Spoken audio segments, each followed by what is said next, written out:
Hey guys, welcome to this week's Hot or Not Thursday. We are discussing all of the brand new drugstore items that I have put to the test, that I have used over and over and over, and there are some absolute winners and there are some that I wish I had never purchased that I regret purchasing that are just not good. So we're gonna go over both, and I think in the future, let me guys know. You guys let me know in the comments, in the future, do you want me to continue doing hauls, like the big drugstore hauls, and then also do an update? Or should I buy new product, rip it all out of its packaging, put it to the test for a few weeks, and do like a what's new at the drugstore, hot or not, and just do that one video? I don't know. Let me know. Let's just get started. The first thing I want to chat about is actually something that surprised me that I liked so much. This was really unusually just like, I did not think I would like it so much. I bought it because it was on a new display and I was like, hey, it's new, I've got to review it. But sometimes when I look at new displays and I just look at the product, even without touching it or testing it, I can be a little bit judgmental. And with this one, I had those feelings. I was like, this is awful. But I was wrong. I am talking about the new Wet n Wild Geometric Highlighting Powders. They are not gritty highlight. They are not like a chunky wow highlight. These do not work with Fix Plus. They get a little bit too creamy and chunky, so do not use these wet. But if you use this almost as a setting powder, just kind of widely underneath the eye and on the cheeks or on top of your blush, it's beautiful. It almost has the same feel as the Hourglass Ambient Lighting Powders. Those are super expensive.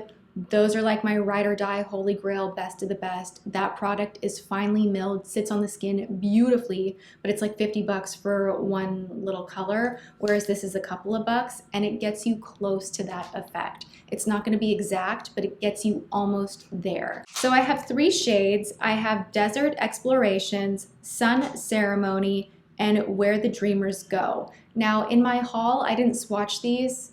Actually, let me take that back. In the haul where I showed you guys that I purchased these, I tried swatching them. It didn't even show up on the camera. They're that sheer. So it's really just that extra little sprinkle on top of everything you already have going on. It's not gonna do a ton for you, but if you're a person that likes all those little extras and you like the look to come together and be extra glowy, then I think these are worth checking out, especially because they're so affordable. Oh my God, I can literally see like 2 trash trucks. What's happening? And pause. I'm watching trash be compacted right now. That's literally what I'm doing. It's captivating. Wet n Wild, you know, right now they are either like knocking it out of the park or they're just kicking rocks somewhere. So we have another great one, which is good because we all know Wet n Wild is super affordable. They brought out these Color Icon Ombre blushes. They have In a Purple Haze and the Princess Daiquiries. I absolutely love the Princess Daiquiries. I'm wearing it today. It is super sheer. It is something that I think would be great for makeup beginners or someone that has a very heavy hand. You want a little bit of a glow and a little bit of a flush to the cheeks. This is going to do both for you. I do like the In a Purple Haze, but it can get a little bit too purpley, like a little bit out of control. It's not so much a lilac if you dip too far into this ombre area right here, and then it looks a little bit weird. It's still pretty if you lightly just want like a little bit of lilac, little bit of something. But I absolutely adore this one. It has been sitting in the bathroom. I've been reaching for it a lot and it's just easy to use and pretty. Wet n Wild also brought out new Color Icon trios. This is the New Romantics. I feel like the bar has been raised when it comes to drugstore eyeshadows, and I love so many of them that when I'm comparing others that just don't quite live up to the really good ones, I'm just like, no, I don't have time for you. Even if it's like halfway good, I don't have time for you. I want you to be great. This is not great. It has a pretty strong spray over, so you think you're getting a ton of shimmer and shine, but really once you get in here, it is super just powdery and chalky and chunky, and I don't find that that's a pretty look when it's sitting on the lid a little bit thick and chunky, even if it's reflective, because this is very reflective, but it's just it's not ideal. This is not my favorite. They do have also within a new range that they launched, and the products actually come in boxes, which for some reason makes it feel like, oh wow, that's not Wet n Wild. Like this is like legit nice makeup. They did a nice job with this display. I already know that I love the setting spray. I've talked about that. I talked about that in my more recent 5 Under 5. It's awesome. And I, because of that, wanted to try the new shadow primer. This is the Photo Focus eyeshadow primer, and I also tried the Photo Focus lash primer. So all within the same range. These are awesome. I'm actually using this lash primer today, and then I went in with my Fiona Styles mascara on top, and I'm not wearing falsies, and I'm totally comfortable with it. I actually feel like I got a lot of extra oomph, and for a drugstore lash primer, I was surprisingly impressed. It also does not irritate my eyes, so that's a big win for me because a lot of lash primers do not work out. I'll be itching, I'll be rubbing, it's just not it's not cute. Also, I really enjoy this eyeshadow primer. It is much thicker than what I thought it would be. I'll show you. It kind of comes out a little bit thick. There's a little bit of a hint of color, but once you blend it in, that goes away. And it just smooths out your lid. It helps the shadow to be brighter, more long wearing, more crease resistant. It's just a nice primer. It reminds me a lot of Urban Decay's Primer Potion. I enjoy it. I put to the test a few different times these Shea Moisture. You guys always correct me. I always want to say Shea, like I just want that A at the end. Also, I want to mention, I was like, oh, it's a new line at Target. It's not brand new to Target. The makeup is new. The line Shea Moisture has been carried in Target and Ulta for a very long time. They have beautiful bath products, etc. But the makeup range is new, and I was really excited to try these out. They swatched really beautifully, but I have to say, it's just not, it ended up being very powdery and chunky and did not wear the way I wanted it to throughout the day. It was a little bit patchy. The color that I used in the outer crease, Sandstone, just was one of those shades that you go to blend and it kind of gets patchy, and there's just that point of no return where you keep blending and blending and blending and it just stays looking patchy. So I don't like that. The only one that I really enjoyed was Lily. Compared to the others, it has more of a metallic sheen to it, and this is beautiful. All over the lid, it's really pretty, but I have to say, because two of them I didn't really love and this one I did love, I'm still kind of like, it's not like wowing me. I feel like there's some inconsistency with the formula, and it just wasn't my favorite thing. They do have a very affordable dual-sided brush kit, which I love. I actually used this guy right here to contour today, and it just fits right in the hollows of your cheeks, down the side of the nose.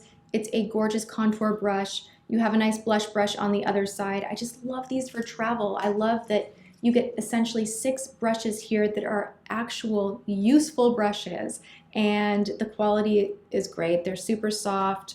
I don't know that I would reach for these on like an everyday basis, but for travel, this is an excellent little brush kit. Let's talk about what's on my eyes, and this was the best discovery out of that entire haul. When I do what's new at the drugstore hauls, there will usually be 1 or 2 items that make their way into my top shelf or into my bathroom vanity that I reach for a lot and that I kind of, you know, start obsessing over. These Jordana Made to Last liquid eyeshadows blew my mind. I am wearing 3 of them today. I didn't use any primer on my lid today. I didn't use any eyeshadow brushes, just my fingertips. I'm not even wearing liner. I'm wearing one of them on the lower lash line. They are just glowy and beautiful and dried down to the perfect powder finish, and they lock into place and wear. These are so comparable to a higher end product. I cannot even believe it. They actually remind me a lot of the Liquid Shadow from Giorgio Armani, but these are way more affordable. The colors are all very neutral and gorgeous, and they blend together and work together, and I cannot say enough. So on my lower lash line on the inner corner, I am wearing Forever Sand, and then on my lid, I am wearing the shade Dusk Till Bronze, and then on the outer edge of my eye, I'm wearing Around Town Brown. As a finishing touch, I took a little bit of Forever Sand and just patted that on the center of the eye, and it just gives this glowy, effortless, beautiful, bronzy, smoky look that literally took me like 2 minutes. It was so easy. So I am loving these. Definitely grab these if you're into this kind of a thing. You know, in the drugstore haul video, I opened this out of the box and I was expecting it to be different than it actually is. I'm not a fan of this. I think it smells weird, it feels weird. It's just not my favorite kind of lip scrub. I do have a way old video, a Tip Tuesday, on how to make your own easy as can be lip scrub. I'll link that below. The foundation that I'm wearing today is one that everybody on social, like on Snapchat, Instagram, I feel like a lot of people are talking about this. This is the Milani Conceal and Perfect 2-in-1 Foundation Plus Concealer. This is a freaking thick, full coverage foundation. A little bit goes a long way. The first time I used it, I used way too much and I was like, this is a cakey mess. The second time I used it, I mixed in 1 drop of oil, which is one of my techniques that I love doing for a ton of different foundations. I'm wearing it that way again today, and I really like it. It's very full coverage, but it does lock into place. It does wear all day long. It evens things out, and if you use a sheer amount, it doesn't look cakey or heavy, but do keep in mind this does oxidize about a shade down, so purchase a shade up because you will get darker throughout the day. I would say about an hour after wear. And the other thing that I want to point out is I am using Natural 2. Like, this is the second shade down, and this is a little bit dark for me. So I really think this is more for olive, deeper skin tones. They have a great range of more tan shades, but if you are very porcelain or ivory, that number 1 shade is probably going to be too dark for you. Just throwing out all the details. I love that it comes in a pump, and I definitely will keep using this. It takes a minute to blend it in. I best like using it with a beauty blender, but once you have it all over your face, like a veil of full coverage all over your face blended nicely, it wears all day long, your face feels good, and it's one of the better full coverage foundations from the drugstore that I have ever tried. This guy right here is kind of a hot mess. I tried to do a few different looks with this. This is from NYC. This is the Lovatics palette.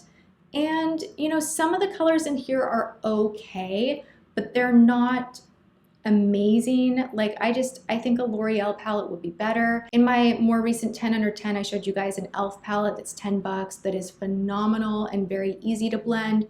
These are just a little more powdery and tricky to blend. So this is something that I'm not too excited about. I was initially excited about it, but it's just, the colors get a little bit uneven and patchy. You can see that there. The last item I want to talk about is actually something I've only played around with swatches, but I know you guys were going to ask, like, what happened with those liners? And I want to let you know that these actually are very opaque and they do wear. Like, I was going around all afternoon with the swatches on my hand, and I was surprised that they wore the way that they did. Super, super opaque mega liners from Wet n Wild. This is part of their new spring launch. And if you're into this kind of a thing and you don't want to spend a ton of money on a trend like this where you're doing double lining or you're using something really colorful, I definitely think these are worth a look. I mean, look at that. They're so opaque and even. Once they dry down, they dry matte and they wear. Like, it locks in, it wears for a very long time. So these were a surprise little hit that I haven't exactly used on my eyes, but I've used on my hand. There's your update. All right, I hope you guys enjoyed this rundown of all of the products that I am now crushing on and in love with, and the ones that I think could just go over here and go away and there are better out there. So let me know that you enjoy this format by giving this video a thumbs up. Thank you so much for hanging out with me and for dealing with the noisy neighborhood today. I'm so sorry about that, but we got through it. So I will see you in tomorrow's video. Mwah.